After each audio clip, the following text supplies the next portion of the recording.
Then, may I have your attention, please? The show starts in 10, 9, 8, 7, 6, 5, 4, 3, 2, 1.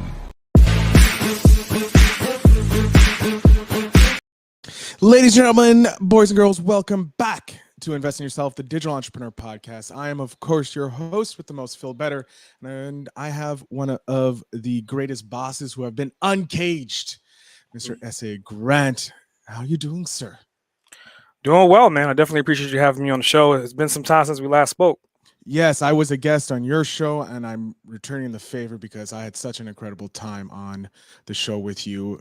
It was just so much fun, and I love talking with you because we're both so passionate about both podcasting and business. So it was just like, oh, so much fun. It was like a masterclass in that episode, I feel, for podcasters. So, Grant, since I know you and you obviously have a great audience, how about you introduce yourself to my audience so they get to know you as well as I do? Yes, I mean, that can go down many different roads and many different paths, right? So, I mean, and the short abbreviation of it is that today, in today's world, I am a podcast host that is a brand and growth strategist. That's the nuts and bolts of it. That's it. The show is over. We can kind of move on. Thank you. Go home. Next, right? But no, I mean, literally, I started off as a like a baby. I would say like a baby kid in New York as a graffiti artist. That was like my creative outlet. And then out of nowhere, my parents decided to drag my crazy ass down to Atlanta, Georgia. And I was like, what the hell is this? They put me in college. I got my first degree in graphic design. And then I always say like a dumb smart ass, I went back and got another degree in web design and multimedia. And I'm like, all right, cool. I got these 2 degrees. I know how to build things and design things, but they didn't teach me how to sell or market or to scale or to even develop a damn business whatsoever. So I decided to then create my own business back then. And as the story continues, I was kind of like eager and hungry for more information. And so I became a travel agent, and I became an insurance agent and built agencies up and down the East Coast. And I, got my Series 6 because, again, I felt like at the time I didn't realize that I was both left brain and right brain equally. So I kind of took the opportunity to search for the other things that I didn't get while I was in school. And then unfortunately in 2018, burning the candlestick on both ends, I had a stroke. And that was essentially the dawn of me kind of rebranding myself. I was like, okay, I got all these things going on. I'm a full-time single dad. During that time, I got married, got divorced, got into a custody battle, got awarded primary for custody of my son when he was 5 years old. He's 16 now. And I'm just like, okay, like, what am I going to do? So luckily for me, the girlfriend who I had at the time was in the hospital, who's my wife now, was like, dude, it's time for you to rebrand yourself. It's time for you to step from being behind the curtain and do what you've been doing for all these clients for all these years and do it for Chanel. And I was like, well, okay, first thing I'm going to have to do is rebrand it, S.A. Grant. Second thing I'm going to have to do is come up with a better name than my current company. Oh, Uncaged. Okay, now that I have the name, what the fuck am I going to do with it? And that's how I evolved into becoming a podcaster. I love it. I love it. And so what would you say is your why? Why did you become an entrepreneur? Was there a specific reason that you wanted to jump and help other businesses, or was it just like you just fell into your lap? No, it was twofold. I mean, earlier on, it was just kind of like a passion for information. It was just a passion, and that's why I kind of went this crazy journey. But then once my son was born and I got primary custody, at that point in time, I was working full time and I was running my business. And I decided right then and there that, okay, I am going to hustle the system. So I went into my bosses and I was freelancing with another company out of Virginia doing political campaigns. And in my background, I used to work for Home Depot, like through an agency, like doing ad campaigns and stuff like that. So I was like, how could I leverage this? So I decided to go get an interview at Home Depot. I got the job, got the acceptance letter, sent it to the company that I was working with in VA and was like, okay, look, I'm about to go work for Home Depot. If you guys want me, you need to pick me up now. And then after they said yes, and they matched the same exact thing I was going to get from Home Depot working remotely, then I was like, let me push my limits a little bit. So I went to my current employer, was like, look, guys, I'm quitting. I'm done in 2 weeks, but here's an opportunity for you to still keep me on your payroll as a freelancer, and I can still do what I was doing. And by the way, let me buy all my equipment. Because again, you don't need that. You're not gonna Yeah. fill that seat. Let me buy that equipment. So that was like the real dawn of me creating that company. And at that point, I was like, okay, my why became educating my son. I started kind of doing what I was doing to influence him, to kind of let him know that there's an opportunity for him to work for himself. And I was laying out that plan for him to kind of live it with me as I was doing it. I fucking love that. One of the best reasons why people got into entrepreneurial is for their kids and to get their kids to be better and bigger than they are. And I love how you're setting him up, you're teaching him young so that he can start, like you said earlier. I wish I got back in 20 years ago, Yeah. after a few years. No, I love it. I think that is exceptionally one of the best things you can do is set up a legacy for your kids. Um, Now, when you started Boss on Cage Mhm. and started going down that route, being the entrepreneur podcaster, did you know where you wanted to go in this journey, or were you just like, "We'll see what sticks, and we'll just go with the flow"? It was a combination of both things because I mean, at that point in time, like post stroke, it took me about a year to kind of recover from that. So Mhm. 2018, 2019, I was just kind of like figuring shit out. Earlier 2018, I had finished writing my second book, and it was a top selling book, and that was like my first experience of becoming a writer. And I was like, okay, well, how do I really monetize writing, and how do I like what am I really doing with my writing? It was supposed to be for education, and then I kind of like fell into watching webinars, and I watched this one webinar, and it was this guy speaking, and I was like, holy shit, he's where I'm aiming to be. And that was a Kindle Cashflow King, Ty Cohen. So I ended up going to his Kindle Cashflow live event, and I'm like, okay, this is exactly what I need to learn to get to that next level. I didn't even know what podcasting even was at that point in Mhm. 2019. I've heard of them, I listened to them, but it wasn't really in my vocabulary as it is now. Then you kind of fast forward, and at the event, I met this guy named Greg Caesar, who just happens to live in Atlanta. And him and I, he was like Ty Cohen's like best friend for like 20 years. We Wow. made a connection. We came down to Atlanta, and then a couple like weeks went by. He was like, "Hey, I'm part of this mastermind group. We meet on random Tuesdays, third Tuesdays of the month. You should come check it out." I come to the event, and I'm looking around, and I'm like, "Holy shit!" It was like the echelon of marketers in our world today. Like all these guys that there was a YouTube guy, and there was a guy that does webinars, and he's a multimillionaire, and he's worth 20 million. And I'm just like, how the fuck did I get into that? What the and I'm just looking around, and like I'm trying not to cream myself, right? And I'm sitting Yeah. down, and I'm in the back of the room being quiet, and I'm just like, holy shit, I just hit the fucking mother load. So that inspired me to then say, okay, I need to do more networking like this. If I'm in the room with these guys, then why can I be not in the room with other people? And that same week, literally Tuesday to Thursday, I went to my first podcasting event. It was just a random event that I went to. It was in Atlanta, and all these podcasters are on the stage, and they're talking and they're telling their stories. And I'm like, oh, this is cool. This is interesting. I can see how this could work. And then Chris Cremenso from Podfest walks across the stage, talks about Podfest, talks about the events, talks about books, talks about business. And I'm like, fuck everything. That's it. Podcasting. Like I was sold right then and there, and then like that was the end of 2019. And then fast forward 60 days, I downloaded everything possible, read every book known to man, itemized, and started developing the Boston Cage, and launched it February of 2020. Damn, I love it. I love it. And it's just been growing ever since and helping you build your business and the podcast. Oh, I love it. I Yeah, love it. I love it. Um, I just I just love talking podcasting, and there's like 84 questions coming to yeah. mind here. How are you using your podcast to grow your business? So I mean, there's so many different ways, right? I mean, obviously, like I was always an indirect marketer. Mhm. I've owned an agency. I still own like a design agency as well. So all the principles that I learned from there and on my journey, I worked for like it was part of why I burnt out because I was working my full time jobs, I was working my business, and then I was having all these micro um in between jobs. Like I would go work Mhm. for Comcast for 60 to 90 days just to learn like their upsell system, right? On their call centers. Then I would go work for Apple for 5 to 6 months and learn PeopleSoft and learn what they did behind the scenes. So I was jumping from corporation to corporation, learning all this shit.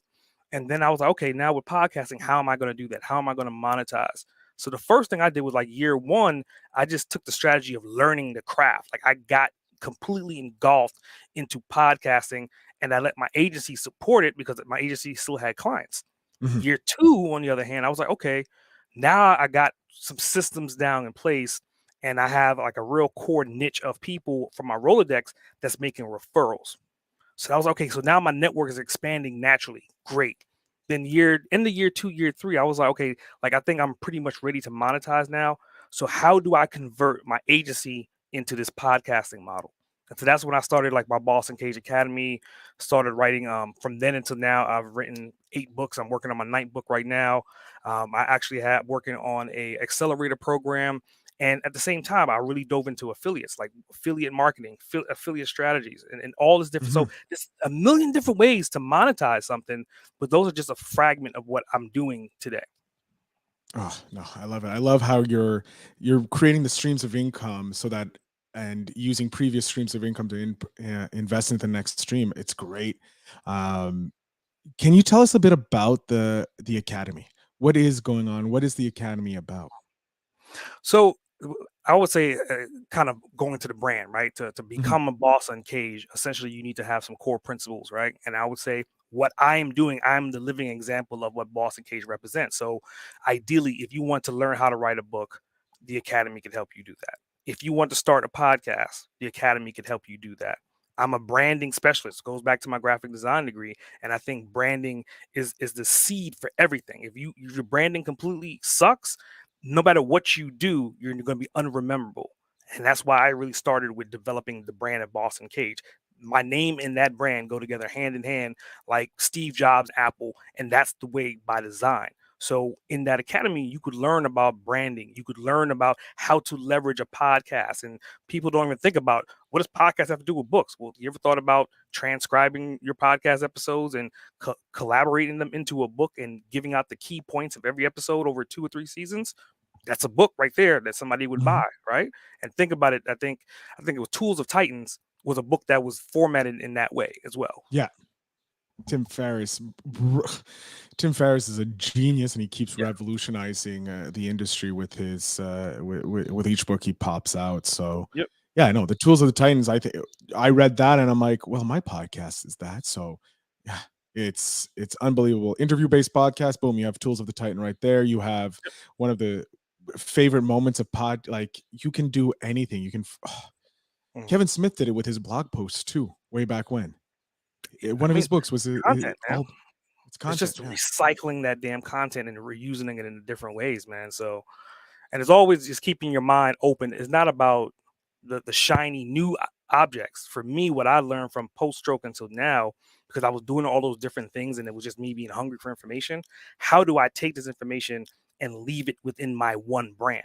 So books fall on the Boston Cage, right? Podcasting falls on the Boston Cage. Education falls on the Boston Cage, and they're all universally branded under the same thing.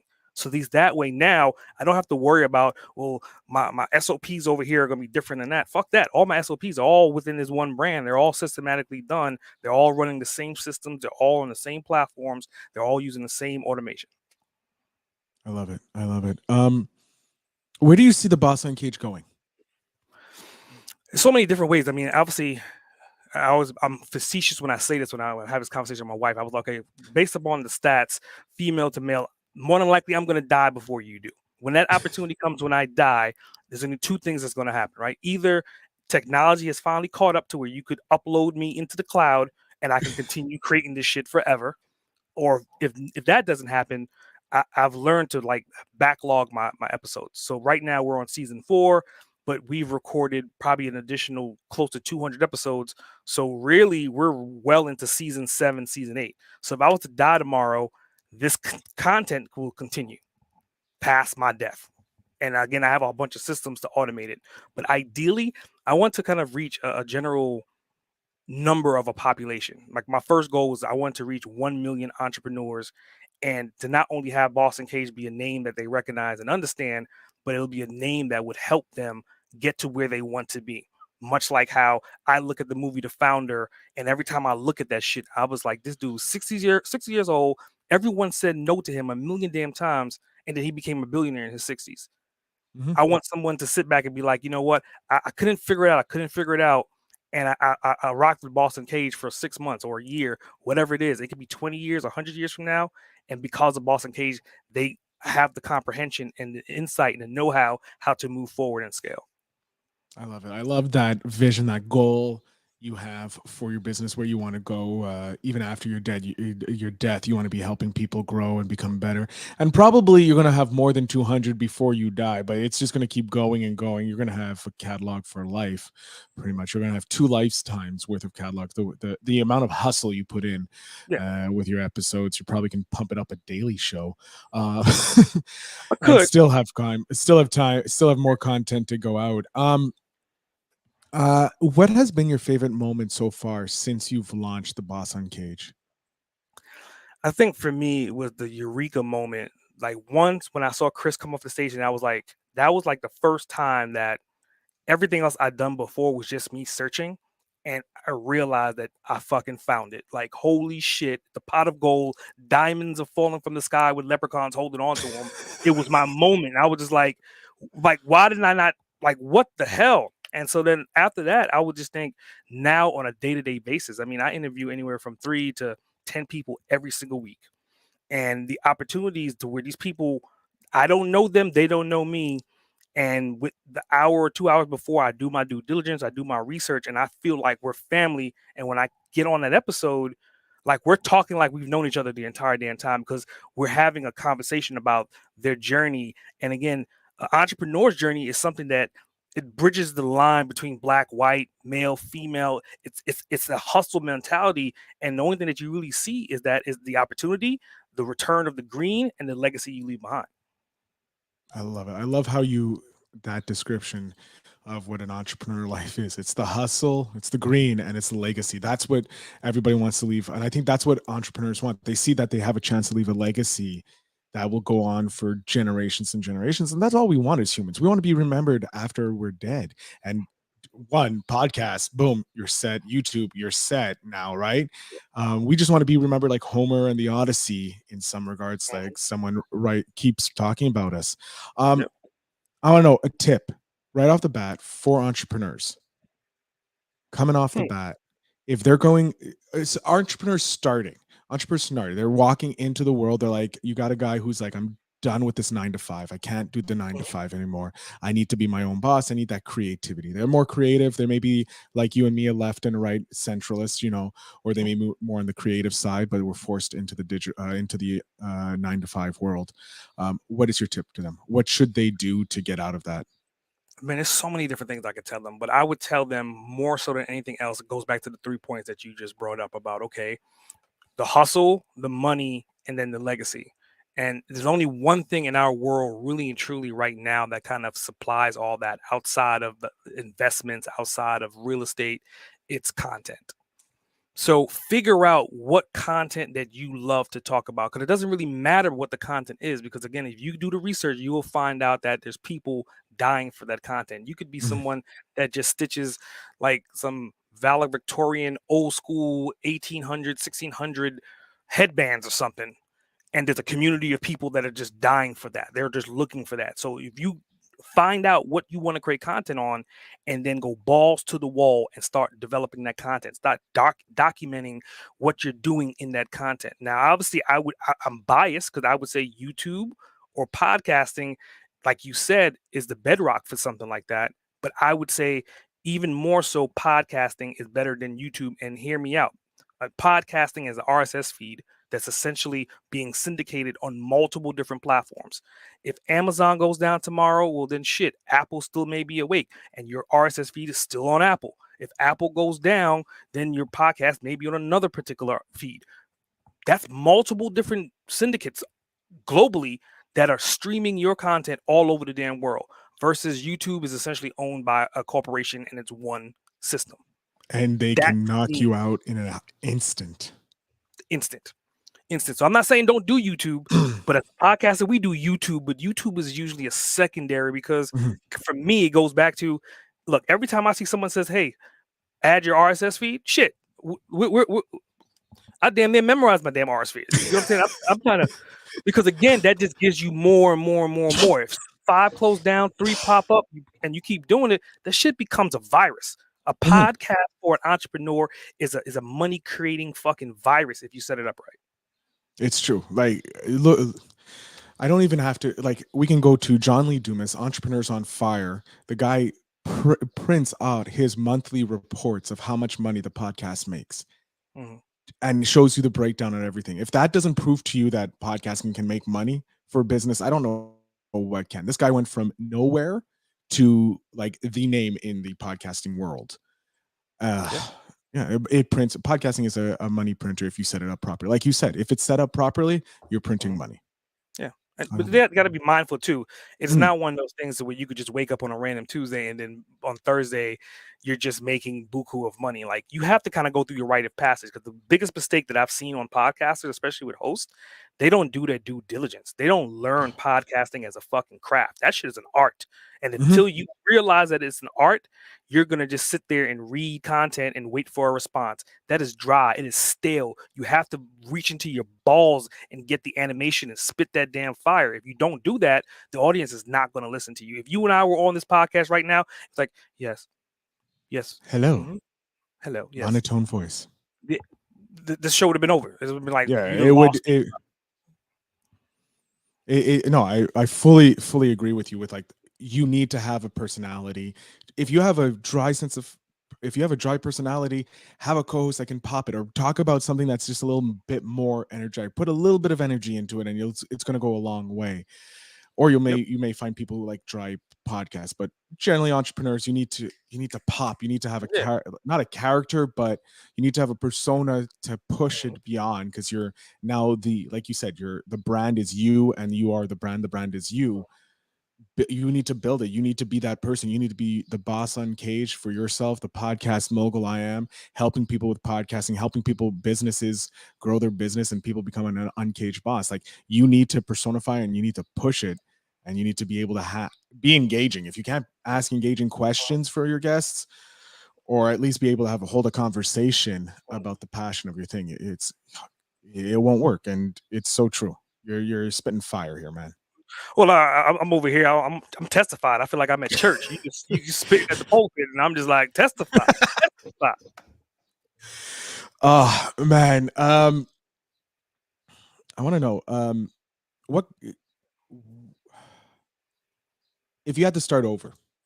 Like, Boss on Cage, unfortunately, big corporation said, "I'm buying it." You sold out. Boom, you sold your Boss on Cage. Like, you're a happy guy. It's not a sad moment that Yeah. you're starting over. But they're like, the Boss on Cage is ours now. You need to go away. You step away. What are you doing? How are you going to restart?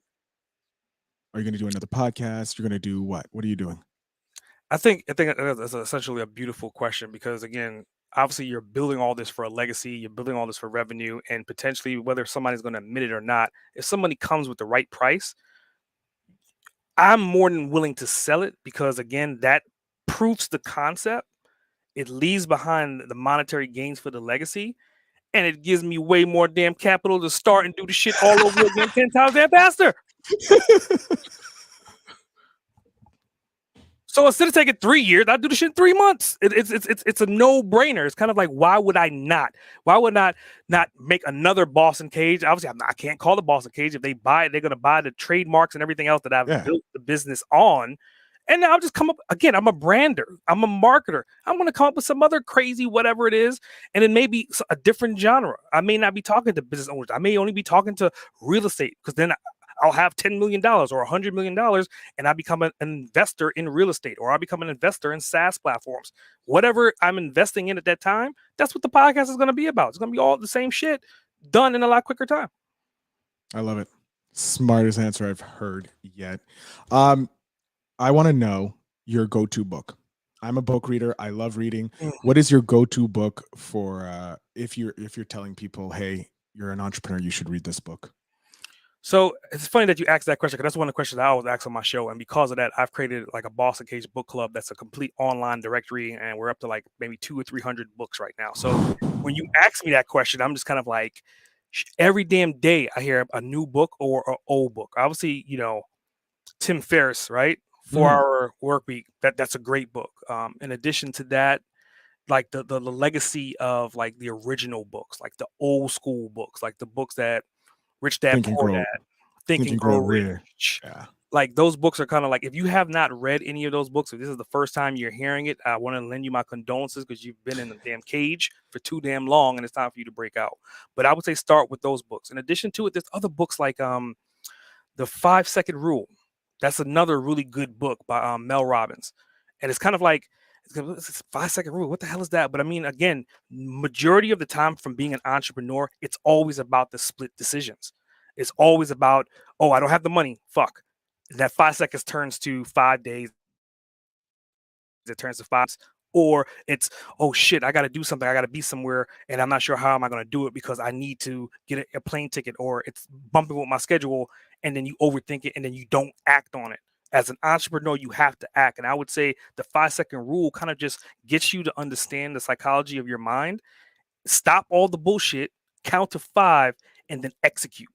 Execute, execute, execute. I love it. I love it.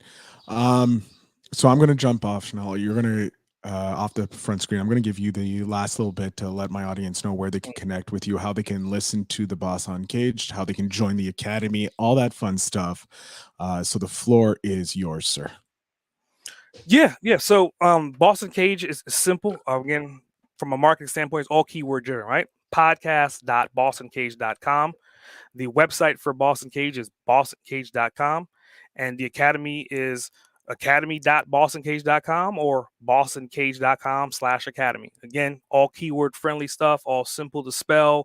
Keep it simple, keep it to the point. And if I have any last closing things that I want to let you understand and let you to really dig down deep and figure out, if podcasting is not for you, then why don't you find someone to become a host and you be more so the producer behind the scenes? Because again, creating this content becomes the leverage and becomes the angle for you to get to whatever goals you're trying to get to. But again, you're going to have to communicate and capture the people.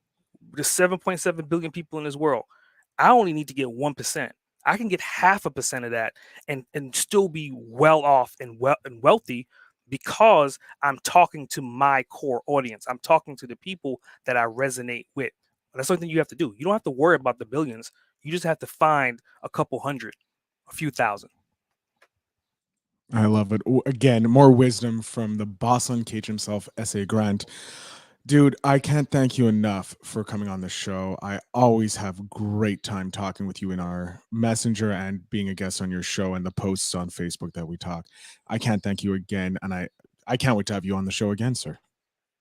Yeah, yeah. I mean, I think we're both at that point to where we've interviewed like a couple hundred people, 300-400 people, whatever it is, and it's kind of like, should we start re-interviewing people that we interviewed before, or not? Yeah. But I think it'll be good to start going back a little bit for sure. Awesome. So to my audience, to my listeners, all the stuff to connect with the Boss Uncaged himself will be in the show notes down below. Please make sure you check it out because it's well worth your time. I'll definitely link the episode that me and S.A. Grant did together so that you guys can get a master class of podcasting if you haven't already. And again, everybody always remember to invest in yourself.